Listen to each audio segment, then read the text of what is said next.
O bebê não é seu, Marcelo. Ela disse isso encostada no meu ombro, com um sorriso falso para os fotógrafos, achando que estava sendo discreta. Mas o microfone do mestre de cerimônias estava ligado bem ali, do lado dela. Em um segundo, os aplausos sumiram.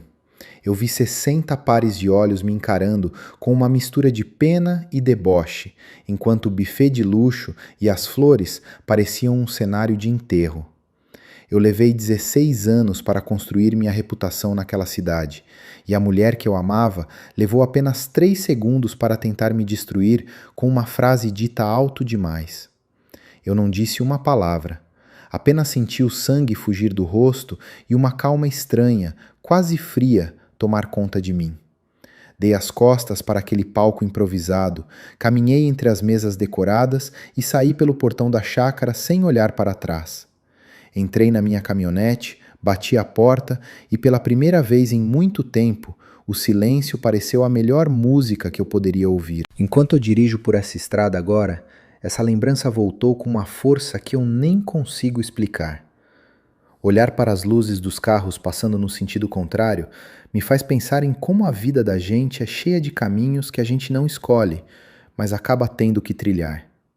Às vezes, a estrada é o único lugar onde a gente consegue colocar a cabeça no lugar, ouvindo apenas o barulho do motor e o vento batendo no vidro. Pois é, meu nome é Marcelo. Eu tenho 46 anos e moro em São José dos Campos, aqui no interior de São Paulo. Eu trabalho restaurando carros antigos. É um serviço que exige paciência, olho clínico e, acima de tudo, respeito pelo que o tempo construiu. Engraçado como a gente passa a vida consertando as coisas dos outros e, às vezes, demora para perceber que a nossa própria vida está precisando de uma reforma geral, daquelas que a gente desmonta tudo até chegar no chassi para começar de novo. Eu gosto muito dessa sensação de estar aqui dirigindo e conversando com você. Muita gente de vários cantos do país acaba fazendo companhia para mim nessas histórias que eu conto enquanto viajo. E isso faz a estrada parecer menos solitária.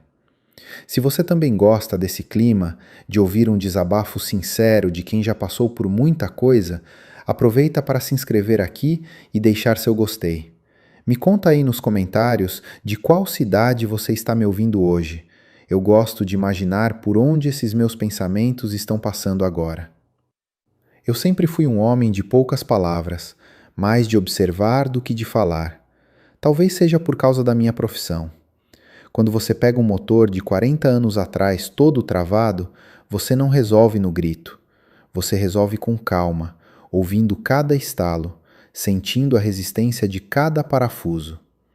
Eu levei esse jeito para a minha vida pessoal, e talvez esse tenha sido o meu maior erro e, ao mesmo tempo, a minha maior salvação. Eu e a Helena nos conhecemos há quase 15 anos. Ela era a filha do meio do seu Geraldo, um dos maiores pecuaristas da região do Vale do Paraíba. O velho Geraldo é um homem de 75 anos, daqueles que tem a pele curtida pelo sol e a mão grossa de quem nunca fugiu do trabalho pesado. Ele sempre teve um respeito muito grande por mim, porque ele via que eu trabalhava do mesmo jeito que ele, com honestidade e sem atalhos. Diferente dos filhos dele, o Fabrício e o Leonardo, que eram dois sujeitos que só queriam saber de gastar o dinheiro do pai com festa, lancha em Angra e carro que não podiam manter.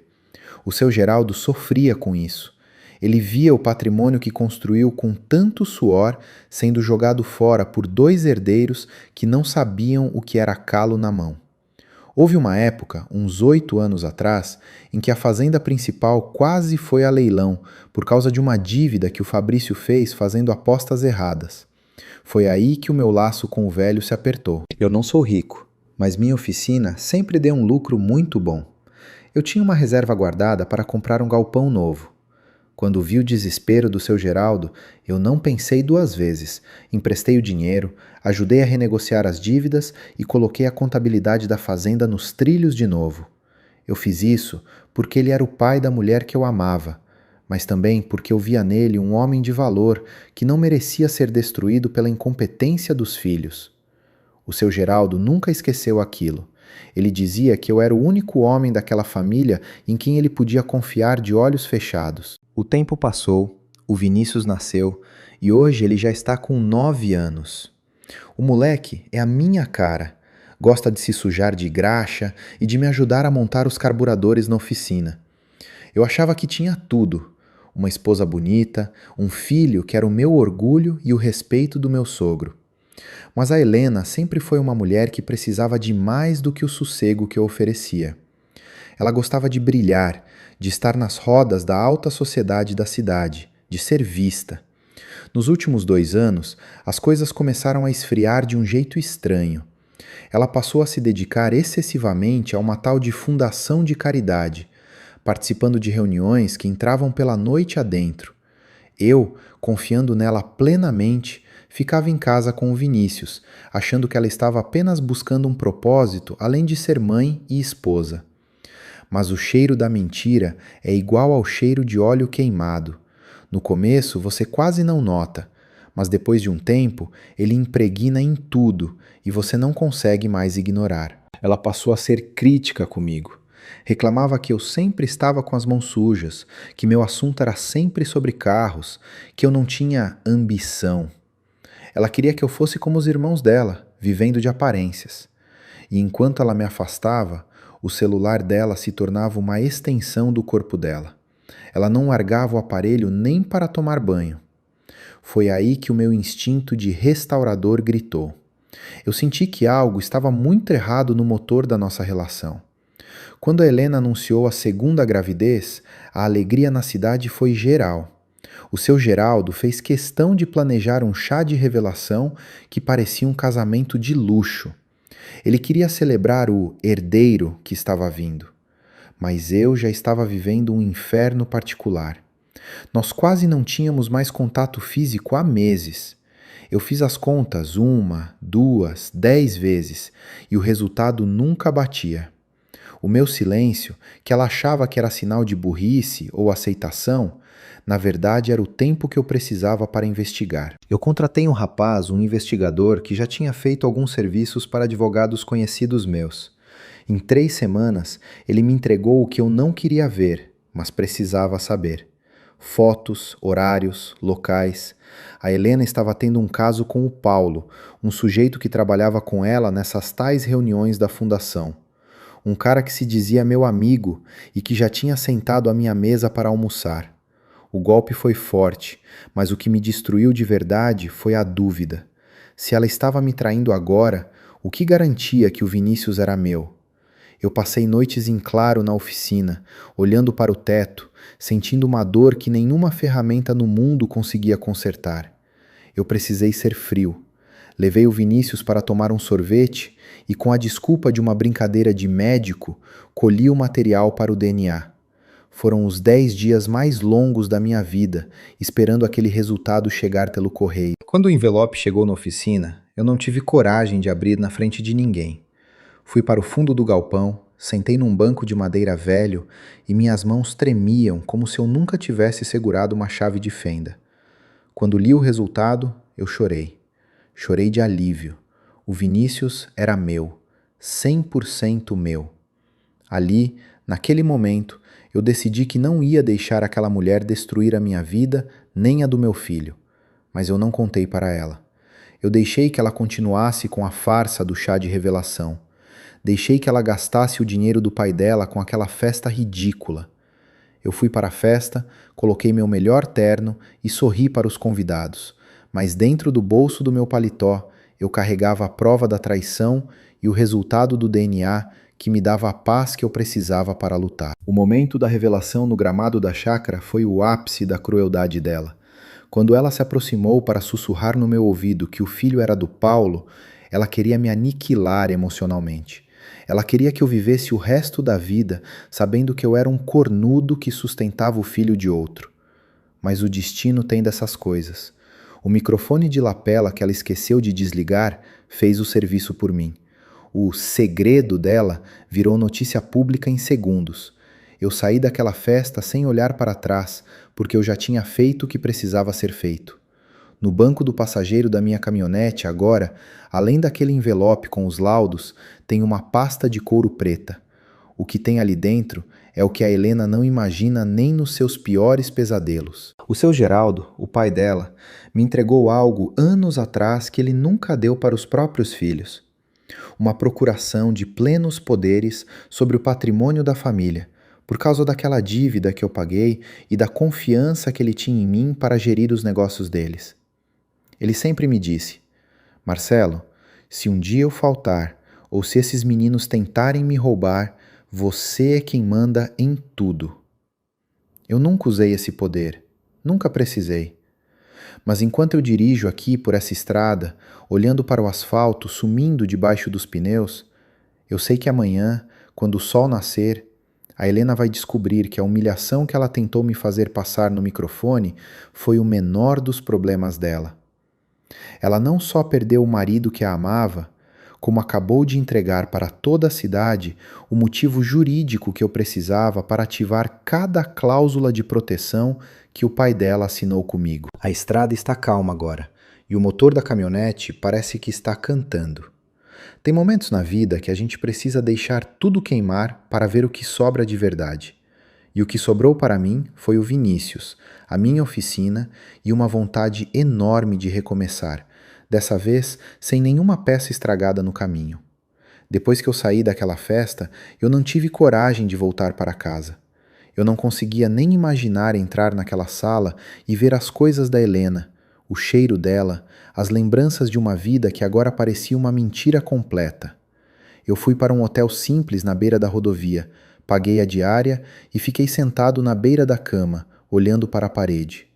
Eu precisava organizar o que ia fazer, porque a partir daquele momento, cada passo meu tinha que ser calculado para não perder o que eu mais amava, o meu filho, o Vinícius. Muita gente acha que eu fui pego de surpresa naquela tarde, mas a verdade é que eu já vinha desconfiando há uns 5 meses. Como eu trabalho com restauração de carros, eu sou um homem treinado para notar pequenas falhas. Eu percebi que a Helena estava rodando muito mais com o carro dela do que o normal. Um dia, por curiosidade, eu olhei o odômetro e vi que ela tinha rodado 42 quilômetros em uma tarde que ela disse que só ia ao shopping, que fica a 5 quilômetros de casa. Aquilo ficou na minha cabeça como um barulho de motor batendo. Eu contratei um investigador particular chamado Ricardo. Em 2 semanas, ele me trouxe fotos dela com esse tal de Paulo. Eles se encontravam em uma cidade vizinha, em restaurantes onde ninguém os conhecia. Mas o que me matou por dentro não foi ver a traição, foi a dúvida. Eu olhava para o Vinícius, o meu menino de 9 anos, e sentia um frio na barriga. E se ele também não fosse meu? Eu passei noites sem dormir, olhando para ele dormindo, tentando achar meus traços no rosto dele. Eu precisei ser frio. Levei o Vinícius para tomar um sorvete e, de um jeito que ele não percebesse, colhi o material para o exame de DNA. Foram 10 dias de agonia esperando o resultado. Quando o envelope chegou na oficina, eu fui para o fundo do galpão, sentei num banco velho e abri com a mão tremendo. Quando li que a probabilidade de paternidade era de 99%, eu desabei. Chorei de soluçar, deitado no chão da oficina. O Vinícius era meu sangue. Naquele momento, eu jurei que ninguém ia tirar ele de mim. Mas a sujeira era maior do que eu pensava. Eu procurei o Dr. Roberto, meu advogado, e ele começou a puxar a capivara financeira da Helena e dos irmãos dela, o Fabrício e o Leonardo. Eles estavam roubando o próprio pai, o seu Geraldo. O velho tem 75 anos e confiava nele cegamente. Eles criaram uma empresa de fachada para vender ração e insumos para a fazenda com um preço 30% mais caro.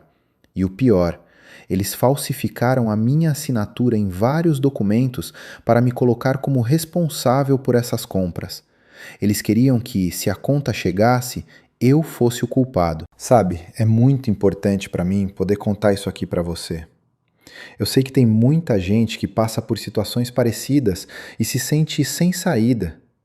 Se você gosta de ouvir esses desabafos reais e quer acompanhar como eu resolvi tudo isso, não esquece de deixar o seu gostei e se inscrever no canal.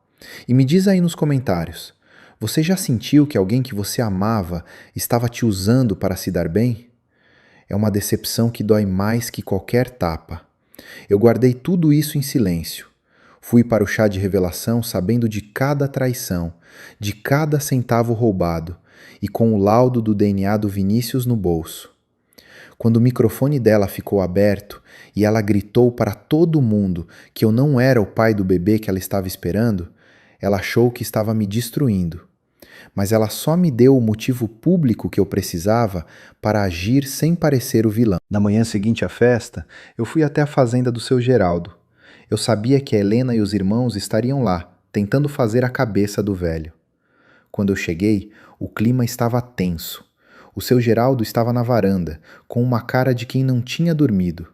A Helena veio para cima de mim, gritando que eu era um covarde por ter saído da festa. Eu não respondi. Apenas coloquei a pasta de couro preta na mesa, na frente do pai dela. Ali estavam as fotos da traição, os registros dos desvios de dinheiro e as provas das assinaturas falsificadas. Eu mostrei para o seu Geraldo que, enquanto a filha dele me chamava de otário, ela e os irmãos estavam limpando as contas dele. O seu Geraldo é um homem de princípios. Ele olhou papel por papel, em silêncio. A Helena tentou dizer que era tudo montagem, que eu estava querendo me vingar por causa do que ela disse no microfone. Foi aí que o seu Geraldo se levantou. Ele olhou para os três e deu uma ordem curta. Peguem suas coisas e saiam da minha terra agora. Ele disse que ia entrar com uma auditoria completa e que ia processar cada um deles pelo roubo. A Helena tentou chorar, tentou se ajoelhar, mas o velho não amoleceu. Ele me entregou as chaves do escritório da fazenda e disse: Marcelo, você é o único que sobrou com honra nessa história. Me ajuda a consertar o que esses marginais estragaram. Eu passei o resto do dia na fazenda organizando os papéis com o seu Geraldo. A Helena foi para a casa que a gente morava, mas eu já tinha trocado as fechaduras e colocado as malas dela na varanda. Eu levei o Vinícius para a casa da minha mãe, para ele ficar longe daquela confusão. Eu precisei ter uma conversa difícil com ele, mas ele é um menino esperto. Eu disse que o papai e a mamãe não iam mais morar juntos, mas que ele nunca, em hipótese alguma, ia ficar longe de mim. A Helena tentou me ligar 200 vezes. Mandou mensagem ameaçando, dizendo que ia tirar o Vinícius de mim, que ia provar que eu era um pai ausente. Ela não sabia que o Dr. Roberto já tinha protocolado o pedido de guarda total, usando o comportamento instável dela e as provas de fraude financeira como base. O Paulo, o amante dela, sumiu do mapa assim que soube que a polícia podia se envolver na história dos desvios de dinheiro. Ele era um covarde que só queria o dinheiro que ela roubava do pai. Eu me senti exausto, como se tivesse carregado um caminhão nas costas por meses. Mas pela primeira vez em anos, eu conseguia respirar fundo sem sentir aquele aperto no peito. A verdade é uma ferramenta pesada, mas é a única que limpa a sujeira de verdade. Eu perdi uma esposa, mas salvei o meu filho e o meu sogro, que era o pai que a vida tinha me dado. A partir dali, a minha vida mudou completamente. Eu passei a cuidar da fazenda junto com a minha oficina. O Vinícius começou a passar os fins de semana comigo no campo, aprendendo a andar a cavalo com o avô e me ajudando a consertar os tratores velhos que estavam parados há anos. A gente começou a construir uma rotina nova, baseada na confiança e na honestidade. A Helena e os irmãos agora respondem a processos na justiça. Eles perderam o acesso ao dinheiro do seu Geraldo e estão vivendo de favor em casas de parentes. É triste ver uma família se destruir por ganância, mas cada um colhe o que planta. Eu plantei trabalho e lealdade, e agora eu estava começando a colher a paz. Eu aprendi que na vida, assim como na mecânica, não adianta você pintar por cima da ferrugem. Você tem que lixar, tirar o podre e às vezes trocar a peça inteira. Foi o que eu fiz. Eu troquei uma vida de mentiras por uma realidade dura, mas limpa. E hoje, quando eu deito a cabeça no travesseiro, eu não tenho mais medo de microfone nenhum, porque a minha verdade todo mundo já conhece. Já se passou 1 ano desde aquele dia em que o mundo todo ouviu o que não devia naquele chá de revelação. Muita gente me pergunta se eu sinto ódio ou se eu ainda guardo mágoa de tudo o que aconteceu. A verdade é que o ódio é um peso muito grande para quem já tem tanto trabalho para reconstruir a própria vida. Naquele dia, quando eu saí da fazenda do seu Geraldo e deixei a Helena e os irmãos dela para trás, eu senti que tinha tirado uma armadura de chumbo que eu nem sabia que carregava. O processo de divórcio não foi fácil, como nada nessa vida é. A Helena tentou de tudo. Contratou advogados caros, tentou usar a gravidez para sensibilizar o juiz e chegou a dizer que eu era um homem violento e instável. Mas ela esqueceu que o Dr. Roberto não brinca em serviço. Nós tínhamos as gravações do chá de revelação, tínhamos o depoimento do investigador e, principalmente, tínhamos o rastro do dinheiro que ela e os irmãos desviaram do pai. Quando o juiz viu as provas de que ela falsificou a minha assinatura para cometer fraudes financeiras, a máscara dela caiu de vez. Eu consegui a guarda principal do Vinícius. Esse era o meu maior objetivo. O juiz entendeu que o ambiente na casa da mãe era instável e prejudicial para uma criança de 9 anos. Hoje, o Vinícius mora comigo e a gente criou uma rotina que é a coisa mais preciosa que eu tenho. A Helena tem direito a visitas assistidas a cada 15 dias, mas para ser sincero, ela raramente aparece. Ela diz que a vida dela está muito complicada agora. O bebê que ela estava esperando nasceu há uns 4 meses. É um menino. O Paulo, o tal amante, sumiu do mapa assim que a justiça começou a investigar o desvio de dinheiro na fazenda. Ele não queria assumir a criança, e muito menos as dívidas que a Helena acumulou. Ela agora mora em um apartamento pequeno, bem longe do luxo que ela tinha na chácara, e vive de uma pensão mínima que o seu Geraldo deposita todo mês só para garantir que o neto mais novo não passe necessidade. O seu Geraldo é um homem de bom coração, mas ele cumpriu a palavra. A Helena não tem mais acesso a nenhum centavo do patrimônio dele e foi retirada de qualquer testamento ou fundo da família. Na fazenda, o trabalho foi pesado. Eu levei quase 8 meses para organizar toda a bagunça que o Fabrício e o Leonardo fizeram. Eles tinham deixado dívidas com fornecedores, impostos atrasados e maquinários abandonados que custavam uma fortuna. Mas, com a mesma paciência que eu uso para restaurar um motor de um carro antigo, eu fui limpando peça por peça. Hoje, a fazenda voltou a dar lucro. O seu Geraldo recuperou o brilho nos olhos. Ele passa as tardes sentado na varanda, vendo o Vinícius correr pelo pasto, e sempre me diz que a melhor coisa que ele fez na vida foi confiar no genro que ele escolheu. Os irmãos da Helena, o Fabrício e o Leonardo, se deram mal. Sem o dinheiro do pai para bancar as futilidades, eles brigaram entre si. O Fabrício está morando de favor na casa de uma tia, e o Leonardo tentou montar um negócio próprio que faliu em menos de 6 meses. Eles tentaram me procurar várias vezes para pedir que eu amolecesse o coração do pai deles, mas eu fui bem claro. Eu não mando no coração do seu Geraldo, eu só cumpro as ordens dele. E a ordem dele é que eles aprendam a trabalhar como homens, antes de quererem ser herdeiros de novo. Minha oficina de restauração continua sendo o meu refúgio. Eu não deixei meu trabalho de lado, mesmo cuidando dos negócios do meu sogro. O Vinícius agora é meu braço direito. Ele já sabe a diferença entre uma chave de fenda e uma chave inglesa, e o sorriso que ele dá quando a gente consegue fazer um motor velho funcionar de novo é a minha maior recompensa. Eu olho para ele e vejo que todo aquele sofrimento valeu a pena, só para garantir que ele crescesse em um ambiente de verdade, sem mentiras e sem traições. Às vezes, eu me pego pensando na noite em que eu saí daquela festa. Eu achava que era o fim de tudo, mas na verdade era só o começo de uma restauração muito maior.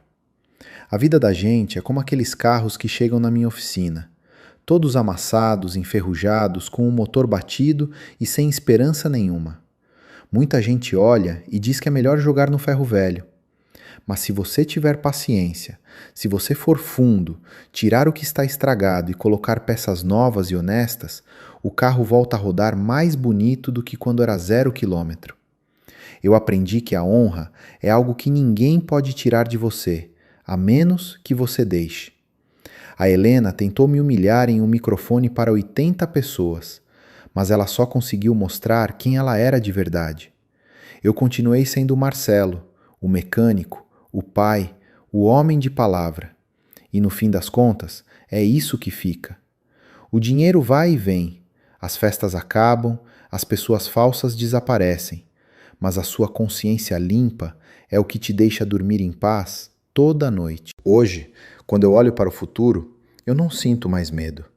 Eu sinto uma calma profunda. Eu tenho meu filho, tenho o respeito do meu sogro e tenho a minha oficina. Eu não preciso de luxo, não preciso de aparências. Eu só preciso da verdade. E a verdade me libertou de um jeito que eu nunca imaginei ser possível. Eu recomecei do zero aos 46 anos e posso te dizer que nunca fui tão feliz. Minha vida agora é outra estrada. Uma estrada mais tranquila, sem buracos escondidos e sem curvas perigosas. Eu sei exatamente quem está comigo no banco do passageiro e sei exatamente para onde eu estou indo. A viagem foi longa, foi cansativa e teve momentos em que eu achei que ia capotar, mas eu mantive as mãos firmes no volante e os olhos atentos.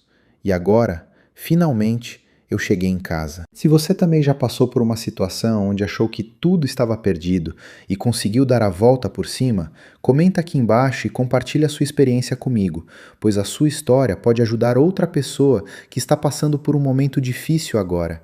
E não esqueça de se inscrever para me fazer companhia nas próximas viagens.